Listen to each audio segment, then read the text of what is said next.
دجالی فتنہ کیا ہے اور یہ فتنہ کس حد تک نقصان پہنچا چکا ہے؟ تو سب سے پہلے آپ یہ بتائیں کہ دجال کون ہے؟ کوئی انسان ہے، جن ہے، کوئی روبوٹ ہے، اور ہم کس طرف جا رہے ہیں؟ دجال دجل سے ہے۔ دجل کا معنی ہوتا ہے فریب کرنا، دھوکہ دینا۔ لہٰذا دجال جب فعال کے وزن پہ آتا ہے تو اس کا مطلب ہوتا ہے بہت بڑا دھوکے باز۔ کریم صلی اللہ علیہ وسلم نے فرمایا کہ قیامت قائم ہونے سے پہلے 30 کے قریب دجالون کذابون آئیں گے۔ اس طرح آپ نے بڑی تفصیل سے بتایا کہ دجال کا ظہور ہونا ہے، اٹ مینس کہ وہ پیدا ہو چکا ہے۔ اس طرح کی چیزیں ہوتی ہیں، ان کو اللہ تعالیٰ کی طرف سے یوں نہیں ہے کہ وہ عمر میں بوڑھا ہو جائے گا، وہ بڑا ہو جائے گا، 200-400 سال ہو جائے گا یا ایسا ہو جائے گا۔ جہاں وہ جکڑا ہوا ہے دجال جس طرح آپ نے بھی عرض کیا ہے کہ اس کی طاقت یہ ہوگی اور اس کے پیرامیٹرز یہ ہوں گے اور لوگوں میں افلاس ہوگی، اگر قرآن کا مطالعہ کریں تو اس میں دجال کا ڈائریکٹ کوئی ذکر نہیں ہے۔ سار احمد کا میں سن رہا تھا، انہوں نے بتایا دجالی فتنے کی بات کر رہے تھے، تو وہ کہہ رہے تھے اس وقت جو سیاسی اور معاشی نظام ہے باہر کی دنیا کا، وہ دجالی نظام ہے۔ اس کا سفر پوری دنیا کا 40 دن میں دجال سفر کر لے گا، اور ایک اور بات اس میں آئی کہ وہ مشرق سے بولے گا تو مغرب کو آواز سنائی دے گی۔ ڈاکٹر اسرار نے اس کی تشبیہ یہ بیان کی ہے کہ جیسے آج آپ امریکن پریزیڈنٹ کا خطاب سن لیتے ہیں تو یہ اے آئی جنریٹڈ ہم چیزیں کر رہے ہیں، اے آئی آ گئی ہے، فاسٹ ہو گیا، سوشل میڈیا، یہ سارے اس کے ویپنز ہیں۔ اس کے ویپنز، یہ ساری جو تہذیب ہے اس کو ہم دجالی تہذیب کہہ سکتے ہیں۔ یہ ماحول سارا جو بن رہا ہے یہ دجال کے لیے ماحول بن رہا ہے۔ الرحمن الرحیم، السلام علیکم۔ GNN اسٹوڈیوز پوڈ کاسٹ کے ساتھ کامران ارشد آپ کی خدمت میں حاضر ہے، اور پوڈ کاسٹ کا سلسلہ شروع کیا جس کا مقصد وہی ہے کہ آپ لوگوں کو ان لوگوں سے متعارف کروایا جائے جو زندگی میں بہت کچھ کر رہے ہیں یا بہت کچھ کرنے کا ارادہ رکھتے ہیں۔ آج ایسے ہی ایک مہمان کو، ایسی ہی ایک شخصیت کو ہم نے مدعو کر رکھا ہے۔ جب بھی سیرت محمد صلی اللہ علیہ وآلہ وسلم کا مطالعہ کریں اور احادیث کو دیکھیں، قرآن کو دیکھیں، تو ہمیں فتنے کی بات سامنے آتی ہے، کہ دھوکے کی بات سامنے آتی ہے۔ فتنہ، جب فتنہ کا لفظ آتا ہے تو دجال کا فتنہ آتا ہے، اور اللہ کے رسول صلی اللہ علیہ وآلہ وسلم نے اس فتنے سے پناہ مانگی ہے۔ اور آج ایسے ہی موضوع پہ ہم نے بات کرنے کے لیے جس شخصیت کو مدعو کر رکھا ہے، ان کا نام ہی ان کا مکمل تعارف بیان کرتا ہے، تو ہم نے سوچا کہ اس موضوع پر ان سے بات کی جائے اور جانا جائے کہ دجالی فتنہ کیا ہے اور یہ فتنہ کس حد تک نقصان پہنچا چکا ہے اور آگے کیا ہونے جا رہا ہے۔ ہمارے ساتھ موجود ہیں ڈاکٹر حماد لکھوی صاحب۔ ڈاکٹر صاحب بہت بہت شکریہ آپ کا کہ آپ آج کے پوڈ کاسٹ میں تشریف لے کے آئے، اور میرے لیے کسی آنر سے کم نہیں ہے یہ۔ بڑی مہربانی۔ ڈاکٹر صاحب دجال کی بات کریں، دجال کا لفظ آتا ہے تو ہر ایک اپنے اپنے طرح سے اس چیز کو لیتا ہے۔ کچھ لوگ اس کو بہت لائٹ لیتے ہیں، اور کچھ لوگ جو ان چیزوں کو سمجھتے ہیں کہ اس وقت معاشرہ، ملک، قوم، مسلمان اور دنیا بھر کے حالات کہاں پر پہنچ چکے ہیں، اور یہ فتنہ کس حد تک کامیاب ہو چکا ہے اور آگے کیا ہونے جا رہا ہے۔ تو سب سے پہلے آپ یہ بتائیں کہ دجال کون ہے؟ کوئی انسان ہے، جن ہے، کوئی روبوٹ ہے، اور ہم کس طرف جا رہے ہیں؟ بسم اللہ الرحمن الرحیم۔ دجال دجل سے ہے۔ دجل کا معنی ہوتا ہے فریب کرنا، دھوکہ دینا۔ لہٰذا دجال جب فعال کے وزن پہ آتا ہے تو اس کا مطلب ہوتا ہے بہت بڑا دھوکے باز۔ تو دھوکے باز تو کئی ہیں دنیا میں، چھوٹے موٹے ہمیشہ آتے رہتے ہیں، اور نبی کریم صلی اللہ علیہ وسلم نے فرمایا کہ قیامت قائم ہونے سے پہلے 30 کے قریب دجالون کذابون آئیں گے۔ 30 کے قریب؟ 30 کے قریب۔ آپ نے فرمایا کہ وہ جھوٹے بھی ہوں گے اور وہ فریبی بھی ہوں گے، مکر و فریب دینے والے، اور فراڈ بھی کریں گے اور جھوٹ بھی بولیں گے۔ دجالون کذابون، اس کے بارے میں آپ نے یہ بھی فرمایا کہ کلہم یزعم انہ رسول اللہ، ان میں سے ہر ایک کا گمان یہ ہوگا کہ میں اللہ کا رسول ہوں۔ تو گویا جو رسالت کا دعویٰ کرنے والے ہیں یا نبوت کا دعویٰ کرنے والے ہیں، اس سے مراد وہ جھوٹے اور مکار لوگ ہیں۔ تو اس کے علاوہ نبی کریم صلی اللہ علیہ وسلم نے جب مسیلمہ کذاب نے نبی پاک صلی اللہ علیہ وسلم کی حیات طیبہ میں نبوت کا دعویٰ کر دیا تو آپ نے اس کو بھی دجال فرمایا تھا کہ یہ بھی دجال میں سے ایک دجال ہے، اس لیے کہ وہ دجل و فریب کر کے، اور وہ لوگوں کو فالوئنگ تو اس کی بھی تھی اور اس نے بھی لوگوں کو اپنے پیچھے لگایا ہوا تھا۔ تو ہر دور میں جتنا مرضی کوئی جھوٹا ہو اور جتنا مرضی کوئی کذاب اور دجال ہو، اس کو فالوئنگ تو مل جاتی ہے۔ لیکن جس دجال کی ہم بات کر رہے ہیں اور جس دجال سے نبی کریم صلی اللہ علیہ وسلم ڈرایا، اور آپ نے یہ فرمایا کہ آدم علیہ السلام کی تخلیق سے لے کر قیامت قائم ہونے تک جو سب سے بڑا فتنہ ہے، جس سے سارے انبیاء نے اپنی امتوں کو بھی ڈرایا، وہ دجال کا فتنہ ہے۔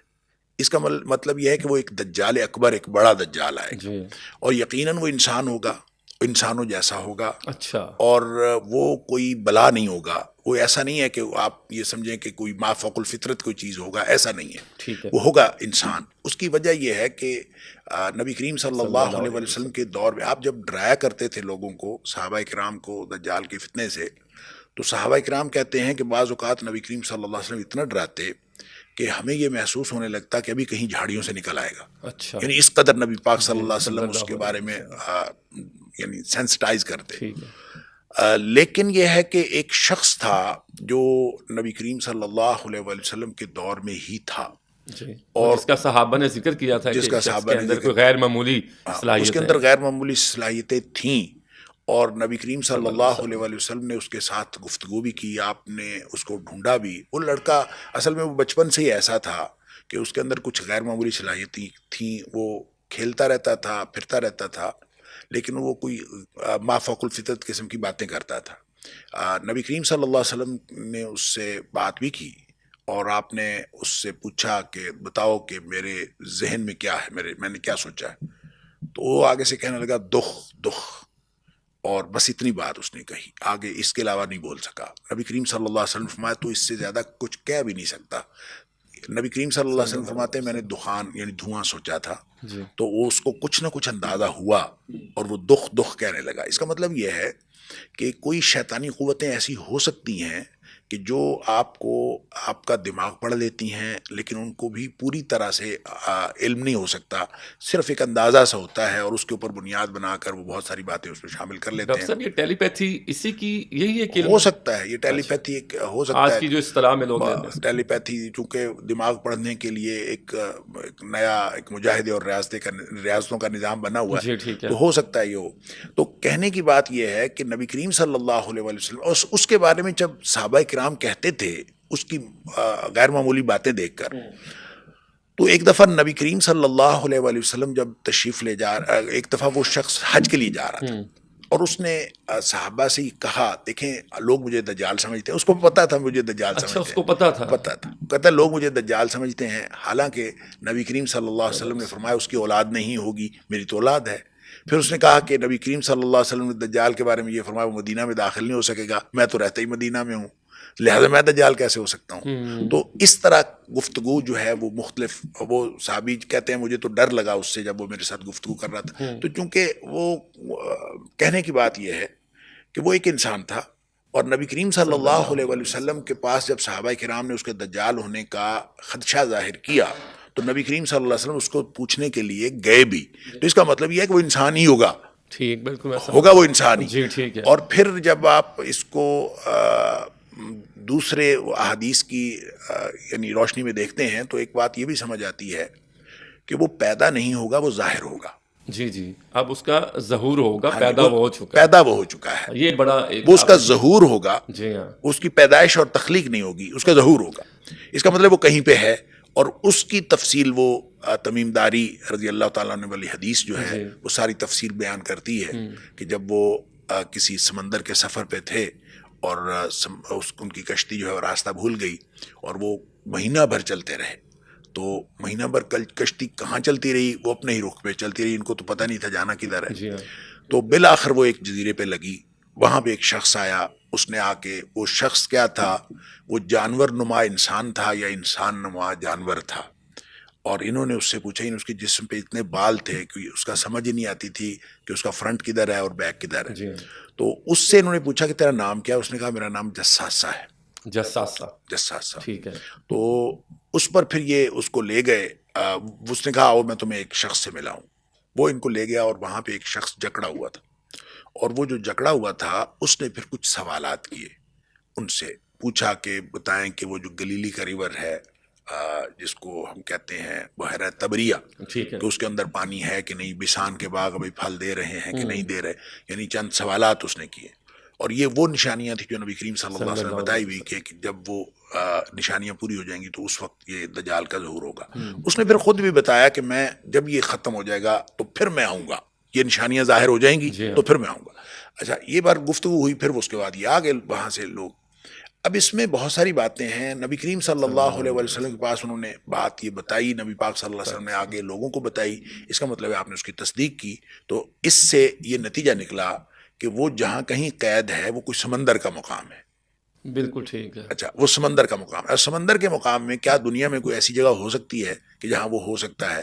تو دو مسٹریز آج تک جو ہے اس جدید ترین دور کے اندر ان کو مسٹری کہا جاتا ہے. ایک برمودا ٹرائی اینگل, اور ایک جو یہ پیسیفک, یہ سوری اس میں اٹلانٹک میں ہے, اور جو پیسیفک اوشن جس کو ہم بحر الکاہل کہتے ہیں, اس کے اندر سیٹینک ویوز, شیطانی موجیں, وہ بھی ایک مسٹری ہے. اس کی طرف بھی کسی کو جانے نہیں دیتے. تو وہ بھی ایک مسٹری قرار دی گئی ہے. وہ دنیا اور وہ ورلڈ سپر پاورز جو یہ کلیم کرتی ہیں کہ ہم زمین پہ کہیں سوئی بھی پڑی ہو تو ہم اس کو جان سکتے ہیں اور دیکھ سکتے ہیں, لیکن ان دو مسٹریز کو وہ مسٹری ہی کہتے ہیں کہ ہمیں نہیں پتا کہ یہاں کیا ہے. بالکل. مجھے یوں لگتا ہے کہ یعنی امریکہ کی ایک طرف کاہل, بحر الکاہل ہے, اور ایک طرف اٹلانٹک ہے, بحر اوقیانوس جس کو ہم کہتے ہیں. تو ادھر برمودا ٹرائنگل ہے, ادھر سٹینک ویوز. میں سمجھ گیا.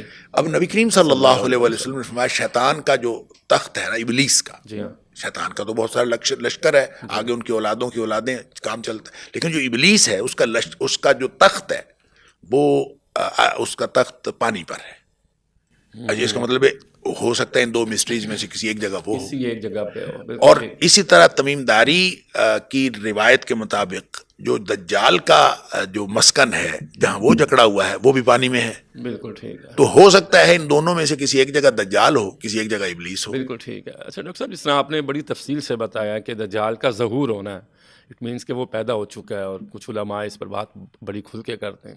تو اس کی عمر کتنی ہوگی, اس کی عمر کا تعین کیسے ہوگا کہ اگر وہ پیدا ہو چکا ہے تو کتنے عرصے سے پیدا ہو چکا ہے؟ دیکھیں, جو اس طرح کی چیزیں ہوتی ہیں ان کو اللہ تعالیٰ کی طرف سے یوں نہیں ہے کہ وہ عمر میں بوڑھا ہو جائے گا, وہ بڑا ہو جائے گا, 200-400 سال ہو جائے گا یا ایسا ہو جائے گا. جہاں وہ جکڑا ہوا ہے, کیا مطلب کہ کیا پتا کہ اس کا جو ٹائم زون ہے وہ ہمارے ٹائم زون سے الگ ہو. جی اچھا, بالکل ٹھیک. دیکھیں مجھے سمجھ آ گئی ہے, ٹائم زون کے لفظ سے سمجھ آ گئی. تو اس لیے جو ہے نا ہم عمر کا تعین نہیں کر سکتے. جب ہم عمر کا تعین کرتے ہیں اس کا تعلق زمان و مکان کے ساتھ ہوتا ہے. واللہ اعلم. ہاں جی, اور جب زمان و مکان کا ہم اس کا تعین نہیں کر سکتے تو ہم اس کی عمر کا تعین. بالکل ٹھیک ہے. اچھا ڈاکٹر صاحب, یہ جو چیزیں سامنے آتی ہیں یہ مت ہے یا حدیث کی روشنی میں ہمیں رہنمائی ملتی ہے کہ اس کی ایک آنکھ ہوگی؟ تو اگر ایک آنکھ کسی شخص کی ہو آج کے دور میں تو اس کو تو پہچاننا سب سے آسان نہیں ہو جاتا کہ ہم یہی وہ شخص ہے کہ اللہ کے رسول صلی اللہ علیہ وسلم نے ہمیں بتایا کہ آپ نے اس سے بچنا ہے, یہ فتنہ ہے, دھوکہ ہے, فریب ہے, مکر ہے. تو واقعی اس کی ایک آنکھ ہوگی؟ بالکل اس کی ایک آنکھ ہوگی, اور نہ صرف ایک آنکھ ہوگی بلکہ نبی پاک صلی اللہ علیہ وسلم نے فرمایا اس کی پیشانی پہ کافر لکھا ہوا, جی, فارا اس کے اوپر لکھا ہوگا. اب آپ اندازہ کریں کہ یہاں دنیا میں کتنے جھوٹے ہیں جن کو فالوئنگ مل جاتی ہے. ان کی ادر جو دیگر ان کے یعنی نظر آ رہا ہوتا ہے کہ جھوٹا ہے, نظر آ رہا ہوتا ہے کہ بدماش ہے, نظر آ رہا ہوتا ہے کہ بد کردار ہے, لوگ اس کے پیچھے چلتے ہیں باوجود جاننے کے کہ یہ بد کردار ہے, باوجود جاننے کے کہ یہ. آپ اندازہ کریں نا, میں تو کل سوچ رہا تھا کہ یہ کل پرسوں جو خبر آئی کہ 30,000 روپے گرے ملے اور اسپیکر نے اعلان کیا نیشنل اسمبلی کے اندر, تو 12 لوگ کھڑے ہو گئے. یہ ہمارے نمائندے ہیں. ہم نے کس درجے کے اخلاق کے لوگ آگے بھیجے ہوئے ہیں؟ اور صرف 50,000 50 تھا یا 30 تھا, واٹ ایور, تو صرف 50,000 روپے کے لیے 12 لوگوں نے ہاتھ کھڑے کر دیا. آپ اندازہ کریں کہ ہم نے کس اخلاقی سطح کے لوگ جو ہے منتخب کر کے وہاں بھیجے ہوئے ہیں. تو اس سے آپ پوری قوم کا اندازہ کر لیں کہ ہم کس جگہ پہ کھڑے ہیں. تو جو قوم اس طرح کے نمائندے منتخب کرتی ہو اور ان کو نہ کسی کے جھوٹ کا سمجھ آتی ہو, جھوٹ دیکھ کر بھی وہ کہتے ہیں کہ نہیں. دیکھیں آپ پاکستان کے اندر اور بلکہ اس پورے بر صغیر, اس پورے خطے کے اندر ایک بات کہی جاتی ہے کہ یقین کامل ہوتا ہے, پیر کامل نہیں ہوتا. جی کہی جاتی. تو آپ کو معلوم ہوگا کہ اس کا معنی کیا ہے. اس کا معنی یہ ہے کہ آپ کو جو پیر کے اندر جتنی مرضی خرابیاں نظر آئیں اس پر یقین کامل رکھیں کہ یہ ٹھیک ہے. یعنی یقین کامل ہونا چاہیے. اس کے اندر پیر کامل ہوتا ہی نہیں ہے, یقین کامل ہوتا ہے, تو آپ یقین رکھیں کہ وہ درست ہے. اس کے اندر جتنی بھی خرابی, ہمارے علاقے میں ایک پیر تھا, تو اب تو نہیں ہے وہ, اس کے وہ ڈیرے میں بیٹھ کے بھی شراب پی لیتا تھا. تو اس کے جو مرید تھے, پھر بھی مرید تھے, اور وہ کہتے تھے دوسرے لوگوں کو کہ تمہیں پتہ نہیں ہے, جب وہ پیتا ہے تو وہ دودھ بن جاتا ہے, وہ اصل میں وہ شراب نہیں ہوتی, وہ دودھ پیتا ہے. اب اندازہ کریں جن کا یقین یہ ہو وہ دجال کے پیچھے کیوں نہیں چلیں گے بھائی؟ جب دجال کے ہاتھ میں سارے وسائل ہوں گے، دجال کے ہاتھ میں سب کچھ ہوگا اور ہر چیز، وہ اس کے پاس جنت بھی ہوگی، اس کے پاس جہنم بھی ہوگی، وہ جنت دکھائے گا لوگوں کو، اور لوگوں کو اس کے پاس اتنے بڑے بڑے انسینٹیو ہوں گے کہ سو مچ سو کہ ساری دنیا کے وسائل ہی اس کے ہاتھ میں ہوں گے۔ وہ کہے گا بادلوں کو کہے گا بارش برسائیں، بادل بارش برسا دیں گے، زمین کو کہے گا کھیتی اگاؤ، زمین کھیتی اگا دے گی، جس زمین کو کہے گا تم نے کھیتی نہیں اگانی وہ نہیں اگائے گی۔ جس کے پاس اس قدر قوت ہو، آپ اندازہ کریں کہ اس کی فالوئنگ کیوں نہیں ہوگی۔ ماتھے پہ کاف فا را لکھا ہے کہ نہیں لکھا، آنکھ اس کی ایک ہے کہ نہیں ہے، ہمارے لوگ تو یہی کہتے ہیں جیسا بھی ہے بس ٹھیک ہے۔ لیکن اس میں یہ بھی حقیقت ہے کہ کاف آ رہا وہی لوگ پڑھ سکیں گے جن کے دل میں ایمان ہوگا، جو اللہ کے قریب۔ دیکھیں یہ درست ہے، لیکن اصل میں جو فتنہ ہوتا ہے نا، وہ فتنہ ہوتا ہے، فتنہ کا معنی ہوتا ہے آزمائش بھی اور مصیبت بھی۔ اور نبی کریم صلی اللہ علیہ وسلم فرمایا دجال کا فتنہ اتنا بڑا فتنہ ہے کہ جس صاحب ایمان کو پتہ چل جائے، جس کو خبر مل جائے کہ یہ فتنہ ظاہر ہو گیا ہے، اس کو اس کی طرف نہیں جانا چاہیے، اس سے دور جانا چاہیے۔ اس کا مطلب یہ ہے کہ جو شخص اس کی طرف جائے گا اس فتنے کے شکار ہونے کا امکان ہے۔ اور پھر بعض حدیث میں آتا بھی ہے کہ ایک شخص کہے گا کہ میں جاتا ہوں، میں جا کے دیکھتا ہوں، ایسی کوئی بات ہے، میں جا کے دیکھتا ہوں، وہ جب جائے گا وہ اس کے فتنے کا شکار ہو جائے گا۔ لہٰذا اس کی طرف نہیں جانا، اس سے دور جانا ہے۔ اب جب آپ اندازہ کریں وسائل اس کے پاس ہیں، سب کچھ اس کے پاس ہے، مادی قوت اس کے پاس ہے، مادیت کی ساری جتنی قسمیں ہو سکتی ہیں وہ ساری اس کے پاس ہے، وہ بھلے ماتھے پہ کاف فرا لکھا ہو، بھلے اس کی ایک آنکھ ہو، آپ ذرا اندازہ تو کریں عوام کا الانعام جو ہیں یہ کیوں رکیں گے بھائی اس کی فالوئنگ کرنے سے؟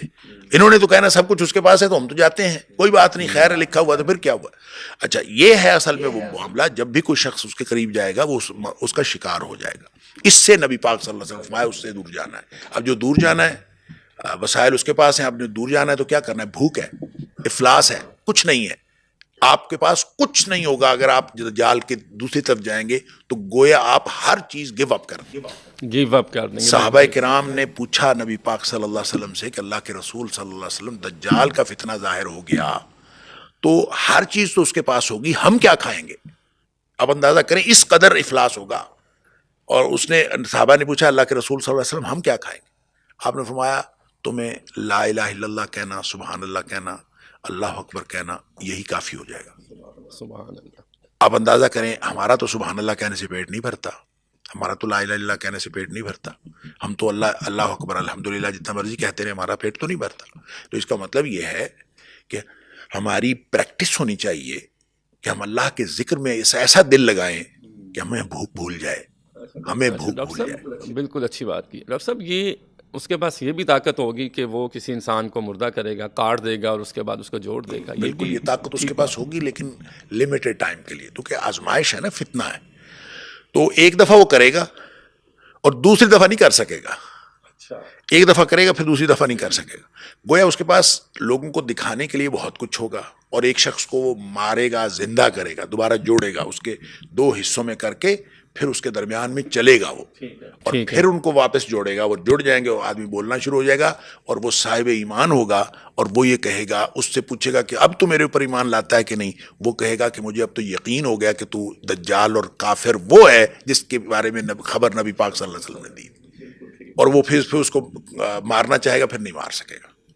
اچھا یہ دجال جس طرح آپ نے ابھی عرض کیا ہے کہ اس کی طاقت یہ ہوگی اور اس کے پیرامیٹرز یہ ہوں گے اور لوگوں میں افلاس ہوگی، اگر قرآن کا مطالعہ کریں تو اس میں دجال کا ڈائریکٹ کوئی ذکر نہیں ہے، لیکن میں نے کچھ علماء سے سنا ہے کہ سورۃ کہف غالباً اس کی پہلی 10 آیات دجال کے فتنے سے بچاتی ہیں، ایسے ہی ہے، تو آپ اس پہ کیا روشنی ڈالتے ہیں؟ دیکھیں نبی کریم صلی اللہ علیہ وسلم نے اوور آل سورہ کہف کے بارے میں بھی فرمایا۔ دیکھیں صحابہ کرام جب ڈرتے تھے نا، دیکھیں ایک چیز سے ڈرایا جا رہا ہے جی، اور ڈرایا بھی ایسے جا رہا ہے کہ اس کو سب سے بڑے فتنے کے طور پر۔ تو صحابہ کرام جب ڈر جاتے تھے تو وہ نبی کریم صلی اللہ علیہ وسلم سے یہ سوال کرتے، ہمارے جیسے نہیں تھے صحابہ کرام کہ وہ ایک چیز کو سمجھ بھی لیں پھر وہ اس کے بارے میں لاپرواہی کا اظہار کریں، وہ ایسے نہیں تھے، وہ پھر ڈرتے تھے تو پھر اس کے بارے میں پوچھتے تھے اللہ کے رسول صلی اللہ علیہ وسلم ہم کیا کریں؟ تو آپ صلی اللہ علیہ وسلم نے فرمایا کہ اگر تم میرے ہوتے ہوئے آ گیا تو میں اس سے خود نمٹ لوں گا، تو میں تمہاری طرف سے اس کے مقابلے میں نمٹ لوں گا، اور اگر میرے بعد آیا، میں اس دنیا سے چلا گیا اور میرے بعد آیا، تو پھر ہر شخص نے خود نمٹنا ہے، ہر شخص کا اپنا معاملہ ہے۔ اس موقع پر نبی پاک صلی اللہ علیہ وسلم نے یہ فرمایا کہ جو سورۃ الکہف ہے یہ فتنہ دجال سے محفوظ رکھے گی، اور ایک حدیث میں یہ بھی آتا ہے کہ جو شخص ہر جمعے کو سورہ کہف کی تلاوت کرتا ہے اس کو ایک ایسا نور عطا ہوتا ہے جو اگلے جمعے تک اس کو اس نور کی روشنی میں وہ زندگی گزارتا ہے. تو اس کا مطلب یہ ہے کہ ہر جمعے سورۃ الکہف پڑھنے والا اس کو ایسا نور عطا ہوگا، نور ایمان، جس کی وجہ سے وہ دجال کے فتنے سے بھی محفوظ رہے گا. اور جہاں تک 10 آیات کی بات ہے تو وہ تو حضرت آپ ذرا 10 آیات کو پڑھیں اور ان کو سمجھنے کی کوشش کریں تو 10 آیات ختم کہاں ہوتی ہیں. اللہ اکبر. اللہ کریم فرماتا ہے کہ یہ جو اصحاب کہف ہے، آپ نے کیا سمجھا ہے؟ ام حسبت ان اصحاب الکہف والرقیم کانوا من آیاتنا عجبا، کیا تم نے یہ سمجھا ہے کہ یہ صرف ایک عجیب نشانی تھی کہ صحاب کہف چلے گئے، غار میں چلے گئے اور ایک عرصہ تک غار میں پڑے رہے؟ کیا تم نے سمجھا ہے کہ یہ محض ایک عجیب نشانی ہے؟ اذ ابى الفتية الى الكهف، جب وہ لوگ غار میں گئے اور جا کے اللہ سے دعائیں کرنے لگے. یہ نشانی نہیں ہے، صرف نشانی نہیں ہے، یہ حکمت عملی ہے، یہ ایک اسٹریٹجی ہے کہ جب انہوں نے دیکھا ہر طرف کفر ہی کفر ہے، شرک ہی شرک، تو وہ چند لوگ تھے وہ اپنا ایمان بچانے کے لیے غار میں چلے گئے. تو جب کوئی شخص اپنا ایمان بچانے کے لیے، یہ چند اہل ایمان اپنا ایمان بچانے کے لیے غار میں جائیں گے تو دجال کے فتنے سے محفوظ ہوں گے. یہ 10 آیات اس طرح محفوظ ہیں. اب مسئلہ یہ ہے کہ وہ غار کون سا ہے، ہم کس غار میں جائیں گے؟ دنیا میں کوئی غار ہے ایسا کہ جہاں ہم جائیں تو ہم دجال کے فتنے سے محفوظ رہیں، اہل ایمان ہوں اور وہ مل کے ایک غار میں چلے جائیں، اہل شرک سے بچ جائیں، اہل کفر سے بچ جائیں؟ تو وہ غار کون سا ہے؟ دیکھیں اس زمانے میں اور دور جدید میں، پتہ نہیں آنے والے دجال نے کب آنا ہے، اس دور جدید میں فزیکلی کوئی غار ممکن نہیں ہے کہ جس کے اندر جا کے چھپا جا سکے. لہٰذا یہ غار جو ہے یہ اصل میں ایک ورچوئل غار ہے، ایک ورچوئل کمیونٹی ہے ایمان والوں کی. کہ مثلاً یہ کہ جس شخص نے بھی کسی سے تعلق رکھنا ہے وہ ایمان کی بنیاد پر رکھے، ایمان کے علاوہ کوئی تعلق نہ رکھے. اگر کسی نے کسی سے رشتہ کرنا ہے ایمان کی بنیاد پر رکھے، کسی سے علم حاصل کرنا ہے ایمان کی بنیاد پر، اس سے تعلق رکھنا ہے ایمان کی بنیاد پر، معاشرتی تعلقات رکھنا ہے ایمان کی بنیاد پر. بھلے ایک آدمی ساؤتھ افریقہ میں بیٹھا ہو، کوئی مشرق بعید میں جاپان میں بیٹھا ہوا ہو، آپ پاکستان میں بیٹھے ہوئے ہوں، تعلق جس سے ہو صرف ایمان کی بنیاد پر ہو. یہ وہ ورچوئل کمیونٹی بنے گی، یہ مل کے غار بنیں گے اور جہاں جہاں صاحب ایمان ہوں گے یہ دجال کے فتنے سے محفوظ رہیں گے. لہٰذا یہ اصل میں یہ اہل ایمان کا جو گٹھ جوڑ ہے باہم، یہ ہے جو اس فتنے کے خلاف ایک بچنے کی امید ہے. اور یہی وہ اسٹریٹجی ہے جو سورۃ الکہف کی پہلی 10 آیات بتاتی ہیں. اور اگر اس کو بطور حکمت عملی سب اختیار کر لے اور معاملہ صرف ہر مومن صرف ایمان والوں کے ساتھ معاملہ رکھے، چونکہ باقی لوگوں کے ساتھ جب آپ تعلق رکھیں گے تو آہستہ آہستہ انسان کفر کے ساتھ بھی کمفرٹیبل ہوتا جاتا ہے، برائیوں کے ساتھ کمفرٹیبل ہوتا جاتا ہے. پھر انسان کبھی جب آپ کفر کے ساتھ کمفرٹیبل ہیں، برائیوں کے ساتھ کمفرٹیبل ہیں، تو یہ کیسے ہو سکتا ہے کہ برائی آپ کے سامنے ہو اور آپ اس کے سامنے کھڑے ہو جائیں؟ وہ تو آپ کی اخلاقی قوت بھی جواب دے جائے گی اور آپ کی جو اصل قوت ہے، جو ایمانی قوت ہے، روحانی قوت ہے، وہ بھی جواب دے گی.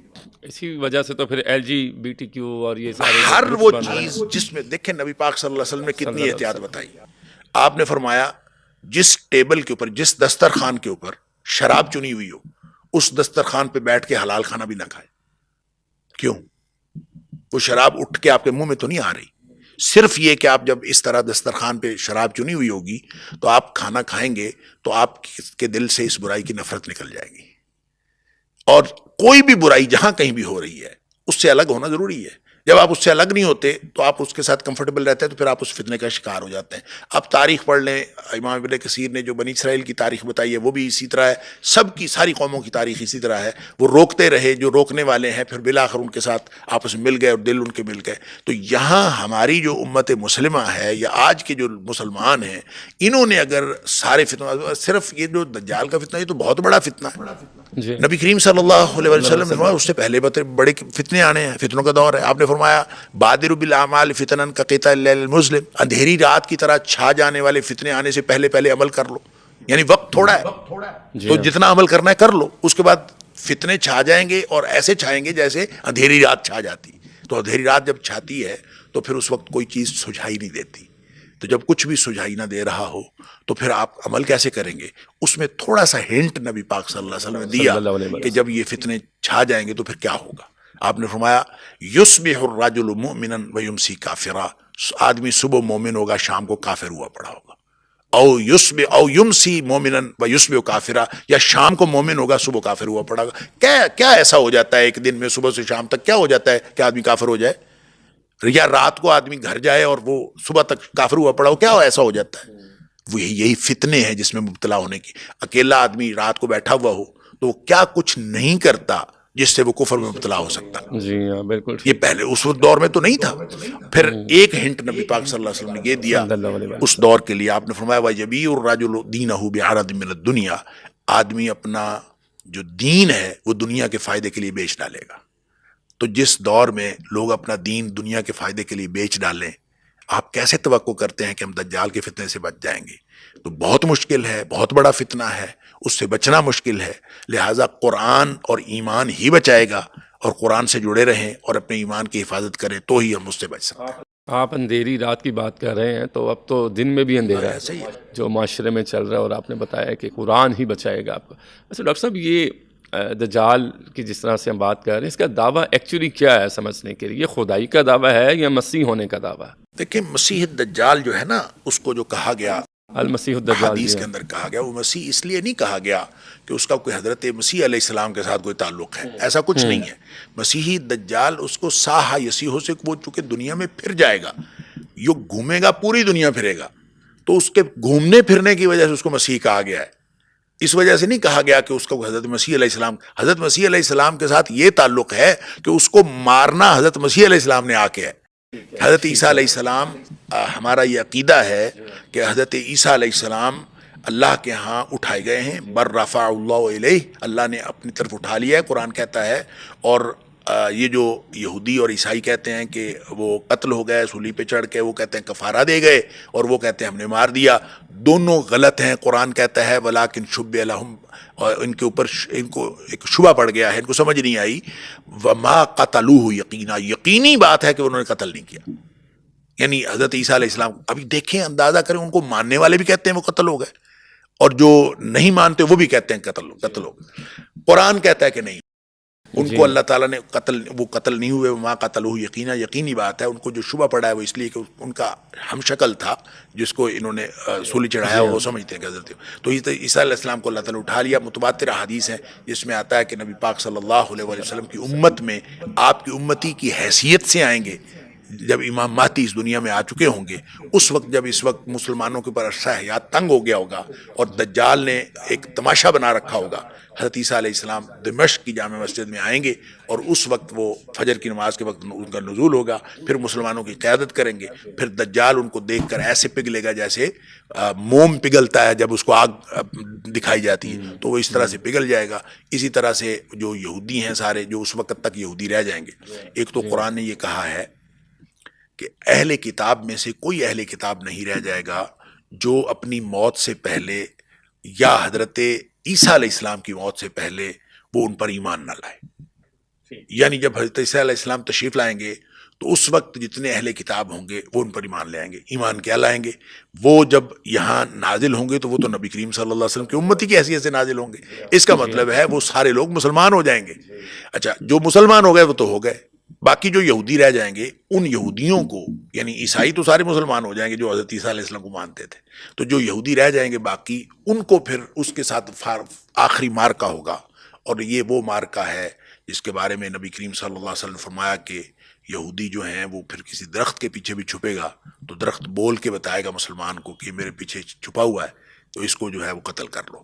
اور صرف ایک درخت ہے جو اپنے پیچھے چھپنے دے گا ان کو، اور وہ ہے غرقد کا درخت.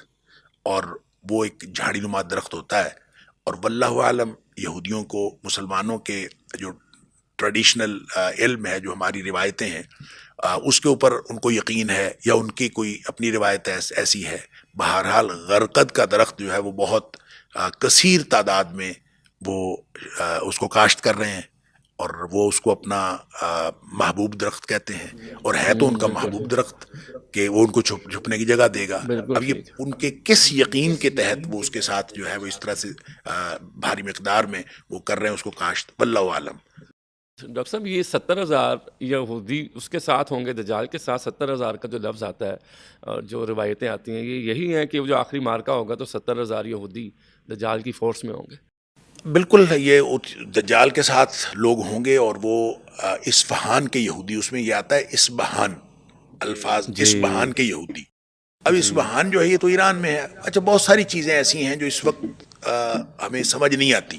مثال کے طور پر حدیث میں یہ بھی آتا ہے کہ مسلمان جو ہیں وہ فائنلی حضرت امام مہدی کی قیادت میں وہ فائنلی قسطنطنیہ فتح کرنے کے لیے گئے ہوں گے، اور اس وقت جو قسطنطنیہ کی جو فتح ہے وہ لڑائی کے ساتھ نہیں ہوگی، بلکہ محض یہ اللہ اکبر کہیں گے تو ان کی دیواریں ٹوٹ جائیں گی اور یہ فتح کر لیں گے. یعنی محض اللہ کے ذکر سے، اپنی للکار سے یہ اس کو فتح کر لیں گے. اس کی وجہ یہ ہے، اس کی بیک گراؤنڈ میں ایک بات ہے کہ امام مہدی جب آئیں گے وہ بھی ایک اپنی جگہ پہ ہے تو وہ مسلمانوں کے لیے ایک رہنما، لیکن وہ بھی ایک بہت بڑا فتنہ ہے.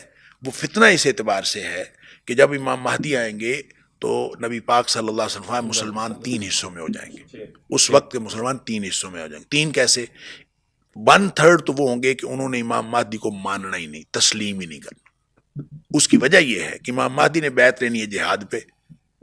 تو جہاد جو ہم جو گھروں میں رہنے والے اور اپنے کمفرٹ زون سے باہر نہ آنے والے، ہمیں تو یہ بات اچھی نہیں لگتی.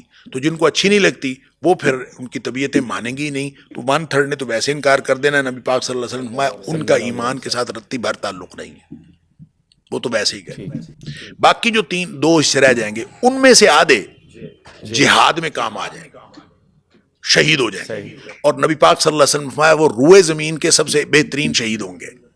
اور وہ جو آخری تیسرا حصہ رہ جائے گا وہ ایسے لوگ ہوں گے جن کا ایمان اس قدر ہوگا کہ وہ اس کے بعد کسی کو اس ایمان کو کسی آزمائش میں مبتلا نہیں کیا جائے گا.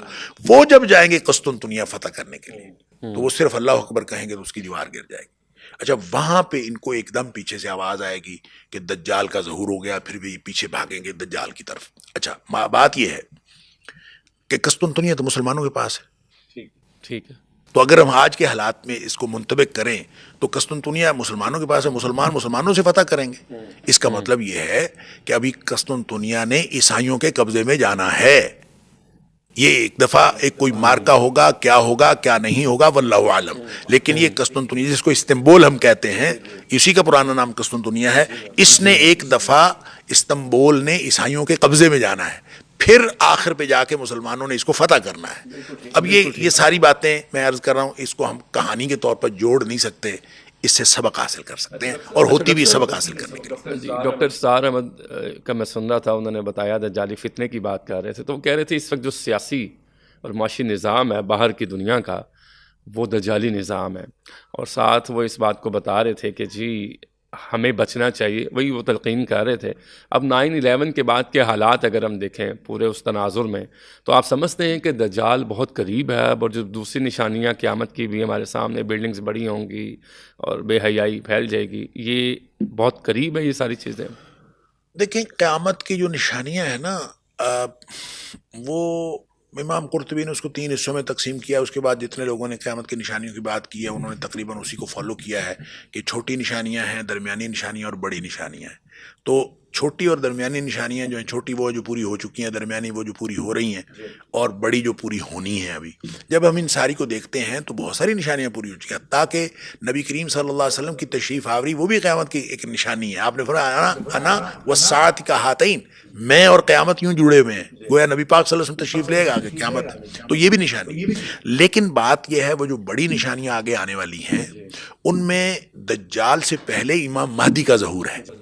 تو امام وہ بھی پیدا ہو چکے ہیں نا امام مہدی، اب ظہور ہے ان کا. نہیں، امام مہدی تو ان کے بارے میں یہ نہیں فرمایا کہ وہ ظاہر ہوں گے اس طرح سے. امام مہدی کے بارے میں یہ فرمایا کہ وہ حسنی سے ہوں گے، نبی پاک صلی اللہ علیہ وسلم کی اولاد میں سے، یعنی حضرت فاطمہ رضی اللہ تعالیٰ عنہ کی اس اولاد میں سے ہوں گے جو حضرت امام حسن رضی اللہ تعالیٰ عنہ کی اولاد، تو اس میں سے ہوں گے. اچھا، ان کا نام آپ نے فرمایا میرے نام پر ہوگا، یعنی محمد ہوگا، اور ان کے والد کا نام میرے والد کے نام پہ ہوگا، یعنی ان کا نام ہوگا محمد بن عبداللہ۔ اب یہ محمد بن عبداللہ ہوں گے تو اس کا مطلب یہ ہے کہ وہ جب پیدا ہوں گے تو وہ بالکل ایک عام سے آدمی ہوں گے اور عام لوگوں کی طرح رہیں گے، اور بالکل ان کے اندر کوئی خاص بات نہیں ہوگی۔ جی ٹھیک۔ جب ان کا جس کو آپ ظہور کہتے ہیں وہ ہوگا، اس کے اندر خیر پیچھے بہت ساری نشانیاں ہیں، لیکن میں بالکل اس کو آگے شارٹ کٹ کر کے تھوڑی سی بات کرتا ہوں کہ جس وقت ان کو ڈھونڈا جائے گا نا، اس وقت قیادت کا فقدان ہوگا، امت مسلمہ میں قیادت کا فقدان ہوگا۔ اور اس میں حدیث میں آتا ہے کہ ساری دنیا کے علماء مکہ مکرمہ میں اکٹھے ہوں گے۔ جی اچھا، ساری دنیا کے علماء مکہ مکرمہ میں اکٹھے ہوں گے، یہ ایک عجیب سی بات لگتی ہے۔ تو میں جب، اور موقع بھی حج کا ہوگا، تو میں جب پہلی دفعہ حج پہ گیا تو مجھے وہاں پتہ چلا کہ ایک سالانہ حج کانفرنس ہوتی ہے جس میں پوری دنیا کے علماء آتے ہیں۔ تو اس وقت مجھے اس حدیث کی سمجھ آئی کہ جو نبی کریم صلی اللہ علیہ وسلم نے فرمایا کہ پوری دنیا کے علماء ہوں گے، تو یہ ان کا بندوبست پہلے ہی ہو چکا ہے کہ علماء اکٹھے ہوتے ہیں۔ بہرحال حدیث میں آتا ہے کہ وہ جب اس کو محمد بن عبداللہ کو ڈھونڈ رہے ہوں گے اپنی قیادت کے لیے، تو اس کو پتہ چل جائے گا، وہ مکہ سے مدینہ چلا جائے گا، یہ لوگ مدینہ پیچھے جائیں گے، وہ واپس مکہ آ جائے گا۔ بہرحال اس کو ڈھونڈ پائیں گے اس وقت جب وہ ملتزم کے ساتھ، یعنی کعبہ کے دروازے اور حجر اسود کے درمیان جو جگہ ہے اس کے ساتھ چمٹا ہوا دعا کر رہا ہوں کہ اس کو وہاں پالے۔ اچھا، پھر اس کو کہیں گے ہم نے بیعت کرنی ہے، وہ کہے گا میں نے بیعت نہیں کرنی، میں تو تمہارا قائد نہیں ہوں۔ بالآخر جب یہ اس کو قائل کر لیں گے کہ تم نے ہماری قیادت کرنی ہے، تو وہ جو بیعت ہوگی وہاں مقام ابراہیم اور حجر اسود کے درمیان میں بیٹھ کے ہوگی۔ اچھا، وہ جو بیعت ہوگی وہ جہاد پر بیعت ہوگی۔ اس کے بعد نبی کریم صلی اللہ علیہ وسلم نے فرمایا یصلح اللہ فی لیلۃ، اللہ اس کو ایک ہی رات میں صلاحیتیں عطا کر دے گا، یعنی اس سے پہلے کوئی غیر معمولی آدمی نہیں ہوگا، ٹھیک ہے، ایک ہی رات میں، اور اس کے بعد وہ غیر معمولی ہو جائے گا، اور پھر اس کو لوگوں کو پتہ چلے گا اچھا یہ تو یصلح اللہ فی لیلۃ، ایک ہی رات میں اللہ تعالیٰ ان کو صلاحیتیں عطا کر دے گا۔ تو اس لیے اس سے پہلے جو ان کی پیدائش ہے، کہاں پیدا ہوئے، آپ اگر آج ڈھونڈنا شروع کر دیں تو محمد بن عبداللہ تو آپ کو ہر ملک میں، ہر خطے میں مل جائیں گے، اور بہت سارے مل جائیں گے، اور کون سے ہیں وہ یہ اللہ کو معلوم، وہ اللہ کو پتہ ہے۔ اچھا ڈاکٹر صاحب، میں سن رہا تھا کہ وہ اس کا سفر پوری دنیا کا 40 دن میں دجال سفر کر لے گا، اور ایک اور بات اس میں آئی کہ وہ مشرق سے بولے گا تو مغرب کو آواز سنائی دے گی۔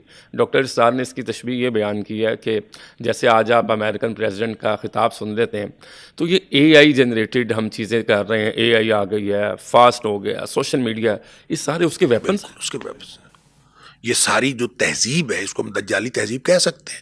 یہ ماحول سارا جو بن رہا ہے یہ دجال کے لیے ماحول بن رہا ہے۔ آپ اندازہ تو کریں ذرا، ارد گرد دیکھیں نا، چھوٹی چھوٹی کرانے کی دکانیں ختم نہیں ہو رہی، بڑے بڑے سٹور بن رہے ہیں، اور جو جب تک بیکری نہ کھلے ہمارا ناشتہ نہیں ہوتا۔ ہم کہتے ہیں ماڈرن ہو رہے ہیں، ہم کہتے ہیں ماڈرن ہو رہے ہیں۔ یہ سارا سسٹم جو ہے یہ سینٹرلائز ہو رہا ہے۔ اب وہ جو بڑے بڑے کیش اینڈ کیری ہیں، بڑے بڑے سٹور ہیں، بڑے بڑے ڈپارٹمنٹل سٹور ہیں، چین سٹورز، بیکری، اگر چین بیکریوں کی بھی چینز بن رہی ہیں۔ اب ایک بیکری اگر اپنی بریڈ جو ہے وہ بر وقت نہ دے، ہمارا ناشتہ نہیں ہوتا، انڈے نہ پہنچے ہمارا ناشتہ نہیں ہوتا۔ دیکھیں ہم کس قدر ان کے پابند ہوتے جا رہے ہیں۔ ہائیبریڈ بیج آ گئے ہیں۔ اچھا، ہائیبریڈ بیج ہے کہ جب آپ ہائیبریڈ بیج ایک دفعہ کسی زمین میں کاشت کر لیتے ہیں تو اس کے بعد آپ اسی کو دوبارہ بیج کے لیے استعمال کر ہی نہیں سکتے۔ آپ اس کے بعد جو ہے نا آپ مجبور ہو جاتے ہیں کہ آپ دوبارہ بیج خرید کے ہی لگائیں گے۔ لہذا جس زمین میں ایک دفعہ ہائیبریڈ بیج کاشت ہو جاتا ہے گویا اس کے بعد پھر ہم پابند ہو گئے۔ یوں آہستہ آہستہ مجھے لگتا ہے کہ وہ تہذیب تیار ہو رہی ہے جس کے اندر دجال نے آنا ہے، اور ایک وقت آئے گا کہ وہ دجال ظاہر ہو جائے گا جب یہ تہذیب پوری طرح سے